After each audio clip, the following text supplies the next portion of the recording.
to write, to speak. The importance of gerund in the language is what we are going to discuss today. So, welcome to Plus Point English Zone. My name is Vinu Kriyakus. What is a gerund? A gerund is that form of verb which ends in ing and has the force of a noun on the verb. Gerund क्या करता है? Gerund can be any verb which ends with ing or ends in ing, which acts as a noun and a verb. But आज एक gerund verb का like action कब करते हैं हम आज नहीं देखेंगे. We are focusing on this gerund as a noun. So अब ये समझना gerund means कोई भी एक verb form ले लो V1 first form of the verb plus इसके साथ आप ऐड करोगे ing एंड इसका सेंस किसका बनता है? एक नाउन का बनता है. That is gerund. So gerund अपने आप वैसे क्या है? एक नाउन है. So here we will see एक नाउन और ये gerund कब सब्जेक्ट होता है, gerund कब ऑब्जेक्ट होता है, हम देखने जा रहे हैं. इससे पहले मैं आपको बता रहा हूँ I love you is a sentence. इसको आप समझना पड़ेगा. इसमें ये I सब्जेक्ट है लेकिन ये सब्जेक्ट क्या है? एक प्रोनाउन है. वर्ब के बाद यू आ गया. यू क्या है? वर्ब के बाद ऑब्जेक्ट आ गया. हाँ, ये ऑब्जेक्ट भी यहाँ पर क्या है? एक प्रोनाउन है. कहने का मतलब एक सब्जेक्ट क्या हो सकता? प्रोनाउन हो सकता. एक ऑब्जेक्ट भी क्या हो सकता? प्रोनाउन हो सकता. Number 1. Number 2, I love my students. I love my students. So यहाँ पर I सब्जेक्ट क्या है? as a pronoun. लेकिन यहाँ पर ऑब्जेक्ट क्या बना? प्रोनाउन नहीं आया. क्या आया? एक नाउन आ गया. कहने का मतलब एक ऑब्जेक्ट प्रोनाउन भी हो सकता, नाउन भी हो सकता. सो अभी नेक्स्ट देखो.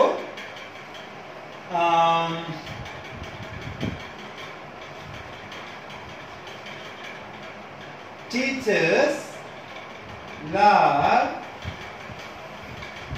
their students. Teachers love their students. यहाँ पर टीचर कौन है? सब्जेक्ट है. ये टीचर्स क्या है? ये सब्जेक्ट यहाँ पर क्या है? नाउन है. तो यहाँ पर एक लेसन आ गया. एक सब्जेक्ट नाउन भी हो सकता, प्रोनाउन भी हो सकता. एक ऑब्जेक्ट नाउन भी हो सकता, प्रोनाउन भी हो सकता. और एक सब्जेक्ट हो और एक ऑब्जेक्ट, इन दोनों के अलावा एक gerund भी हो सकता. That is what we are going to see today. So come, let's get started. Okay then.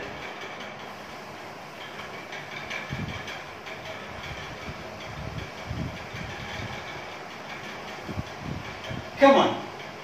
See, एक gerund क्या है? एक verb के साथ ing लगा के जिसका मतलब क्या होता है? नाउन का हो जाता है. verb का भी है. ये हम नेक्स्ट वीडियो में देखना पड़ेगा. And please wait for that.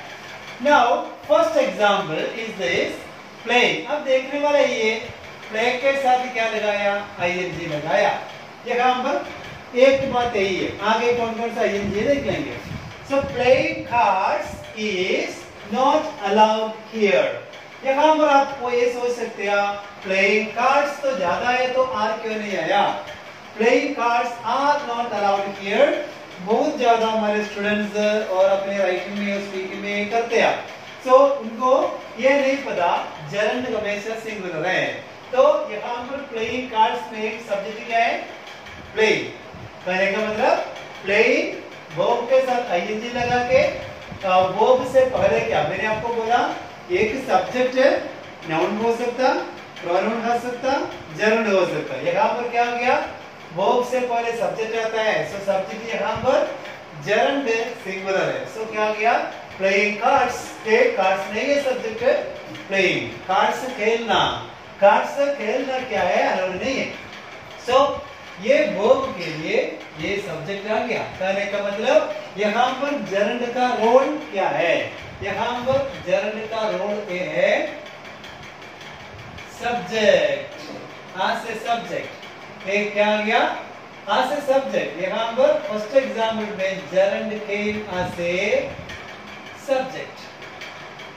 So please note it, gerund का एक ड्यूटी एक सब्जेक्ट का जगह पे जरंड यूज किया जाता है। नंबर 2, यहाँ पर सब्जेक्ट देखो प्रोनाउन है। मैंने पहले बोला था सब्जेक्ट प्रोनाउन हो सकता, नाउन हो सकता, ऑब्जेक्ट भी हो सकता, दोनों जर्नल भी हो सकता। जर्नल से सब्जेक्ट हमने देखा है। अब देखो आई लाइक रीडिंग मैगजीन्स। अब देखना ये रीड के साथ आईएनजी किसके बाद आ गया? वर्ब के बाद आ गया। एक्टिव वॉइस का स्ट्रक्चर में वर्ब के बाद जब आईएनजी आता है वो क्या है? वर्ब के बाद वाला ऑब्जेक्ट है। So I like reading. So reading यहाँ पर क्या है? वर्ब के साथ आईएनजी है, ऑब्जेक्ट की वजह से क्या बन गया? नाउन बन गया, आईएनजी वाला करके जर्नल बन गया। कहने का मतलब यहाँ पर एक किसका काम करता है? ऑब्जेक्ट का काम करता है। देखो वर्ब से पहले सब्जेक्ट का काम किया, वर्ब के बाद किसका करता है? ऑब्जेक्ट का काम करता है। कहने का मतलब यहाँ पर gerund as an object. Hope you understood. So ये दूसरा एक रोल है। तीसरा रोल क्या है? यहाँ पर लिखा है बिसाइड्स रीडिंग। बिसाइड्स का मतलब आपको पता है क्या है? अलावा। किसके अलावा? रीडिंग के अलावा आई एंजॉय गार्डनिंग। इसमें देखो आईएनजी यहाँ पर भी आ गया, यहाँ पर भी आ गया। सो दोनों का रोल क्या है? सो हम पहले ये ले लेते हैं I enjoy gardening, I like reading. So इस सभी अकेले इसी को ले लो, आई एंजॉय रीडिंग।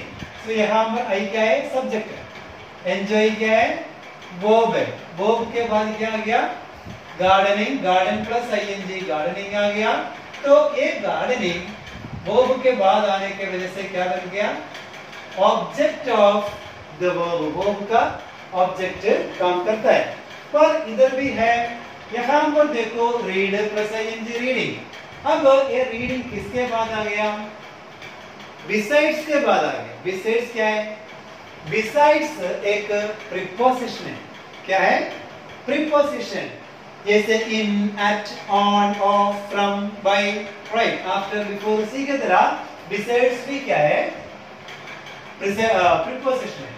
जैसे प्रीपोजिशन के बाद आ गया, प्रीपोजिशन के बाद आ गया, देखो वर्ब के बाद आ गया, वर्ब के बाद आ गया, इसको हम क्या बोलते हैं? ऑब्जेक्ट। तो यहाँ पर किसके बाद आ गया? प्रीपोजिशन के बाद आ गया। सो इसका मतलब ये रीडिंग किसका? ये रीडिंग किसका ऑब्जेक्ट बन गया?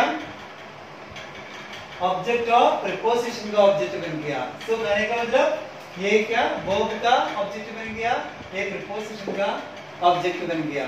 हाँ, ऑब्जेक्ट ऑफ द प्रीपोजिशन। सो यहाँ पर रीडिंग का और जर्नल का ड्यूटी हो गया as an object of preposition। Preposition का ऑब्जेक्ट के अकॉर्डिंग आ गया यहाँ पर। और भी एग्जाम्पल्स देखेंगे, तब तक प्लीज वेट करना। अब देखो number 4, My favorite pastime is swimming. My favorite pastime is swimming. तो यहाँ पर हम क्या बोलने वाला है? मैं एक बात किया, मेरी फेवरेट टाइम पास टाइम मतलब time pass. My favourite time pass की बात मैंने किया, मेरा फेवरेट टाइम पास क्या है? स्विमिंग है। इसका मतलब जो सब्जेक्ट की बात मैंने यहाँ पर फिर से मॉडिफाई करके बताया, जिसके बारे में मैंने बात किया, ये मैंने किसके बाद फिर बताया? वर्ब के बाद बताया। तो इसका नाम क्या है? Subject complement. Subject complement. Subject complement का मतलब यही है। इसके लिए आपको एक लिंकिंग वर्ब का लेसन देखना होगा, और सब्जेक्ट कॉम्प्लीमेंट का वीडियो मैंने कर चुका है, देख लेना। और लिंकिंग वर्ब का भी मैंने कर चुका है, देख लेना।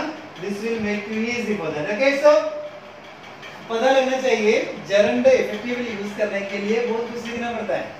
फिर भी सारे हमारे चैनल में हैगा वीडियोस है, सो प्लीज देखोगे तो सो इजी। बेसिकली बोल रहा एक सब्जेक्ट को हम फिर से मॉडिफाई करके पैराफ्रेज करके बताना होता है, उसको बोलते सब्जेक्ट कॉम्प्लीमेंट। ऑब्जेक्ट कॉम्प्लीमेंट भी है, वो भी कर चुका है। So my favourite past time की बात किया, कौन सा? स्विमिंग, फिर से बताया। एक इसके बाद आ गया वर्ब के बाद, इसलिए हम इसको क्या बोलते हैं? सब्जेक्ट को रिपीट किया, सब्जेक्ट को रिपीट करोगे उसको बोलते हैं सब्जेक्ट कॉम्प्लीमेंट। तो यहाँ पर gerund swim plus ing swim क्या आ गया? आज से subject complement, subject complement, subject complement के तौर पे यूज किया गया। ऑब्जेक्ट प्रीपोजिशन का ऑब्जेक्ट के तौर पे यूज किया गया। वर्ब का ऑब्जेक्ट के अकॉर्डिंग यूज किया गया। वर्ब का सब्जेक्ट के अकॉर्डिंग यूज किया गया। So this are the areas that we can use। और भी डिटेल्ड एक्सप्लेनेशन रहेगा, दैट एक बार ये सेटल हो जाएगा, देन नेक्स्ट वीडियोस आपको उस पर करेगा। ओके, अब देखो, let me repeat, okay, one more examples, one more example is I am repeating for the same one. Cutting trees, देखो जैसे प्लेइंग कार्ड्स के जगह क्या आ गया? ट्रीज ज्यादा आ गया, सब्जेक्ट ट्रीज नहीं है, क्या है? कटिंग है। सो जनरल सिंगुलर है, तो वो के साथ क्या लग गया? एस लग गया। सो देखो, cutting trees reduces the availability of fresh air, or cutting trees reduces the chances of getting or what is it, breathing fresh air। okay, come on here, यहाँ पर हमारे को पता लगे वो क्या है? वो से पहले क्या आ गया? सो ये आ गया आज से सब्जेक्ट, यहाँ पर सब्जेक्ट का काम करता है, ये सब्जेक्ट है, gerund वाला subject. We should enjoy helping others। हमको दूसरों को हेल्प करने में एंजॉयमेंट फाइंड करना चाहिए। सो यहाँ पर हेल्पर प्लस आईएनजी किसके बाद आ गया? वर्ब के बाद आता है, इसको हम क्या बोलते हैं? ऑब्जेक्ट, ऑब्जेक्ट ऑफ असल ऑब्जेक्ट के object of the verb. Okay, the miser spends his time in hoarding money। एक कंजूस अपना मैक्सिमम टाइम कहाँ पर खर्च करता है? अपना जितना भी पैसे है उसको छिपा के रखने का, हर बार गिनते गिनते अपना टाइम हासिल करता है। होर्डिंग मतलब छिपा के रखना। So the miser spends, miser कंजूस spends his time in hoarding। तो ये hoarding किसके बाद आ गया? प्रीपोजिशन के बाद। इस तरह इन, ऑन, एट, फ्रॉम, ऑफ, कोई भी प्रीपोजिशन के बाद, जैसे यहाँ पर बिसाइड्स आ गया, यहाँ पर एक जगह चेंज हो गया, दैट्स ऑल, इनके बाद आ गया। सो इन प्रीपोजिशन की वजह से एक कौन सा ऑब्जेक्ट बन गया? सॉरी, कौन सा gerund बन गया? ऑब्जेक्ट ऑफ प्रीपोजिशन का ऑब्जेक्ट बन गया, right. And one more example here, praising, praising all alike is praising none। कहने का मतलब सभी को आसे होल, सभी को प्रशंसा करना इस बराबर है किसी को प्रशंसा नहीं करना। मीन्स अगर किसी एक को हो गया तो सभी को लगता है हाँ इसको अलग से किया है, और सारे होता है वो सारे बहुत अच्छा करता है, वो my god super fantastic you are, तो वहां पर किसी को ज्यादा इतना फील नहीं होना। सो praising all alike, alike मतलब एक ही तरीके से सभी को प्रेज करना, इसका बराबर है किसी को प्रेज नहीं करना। सो यहाँ पर देखो, praising all, praising none, तो ये praising देखना किसके बाद आ गया? वर्ब के बाद। तो क्या बन गया? ऐसे कॉम्प्लीमेंट बन गया। यहाँ पर क्या बन गया? praising all as, क्या बन गया वहां पर? सो ये डिफरेंसेस है, आपको अंडरस्टैंड करना होगा। लाइक एक जगह पे इसका कौन सा नाम आता है? सब्जेक्ट कब है? ऑब्जेक्ट कब है? सब्जेक्ट कॉम्प्लीमेंट कब है? और ऑब्जेक्ट प्रीपोजिशन का ऑब्जेक्ट कब है? इन जब इन सबको आप समझोगे ना, writing gerund, and most importantly आज से सब्जेक्ट gerund हमेशा क्या है? सिंगुलर है। सो लगता है आपको ये क्लियर हो जाएगा। If you want more examples in the description area, I will write examples and you will read them too.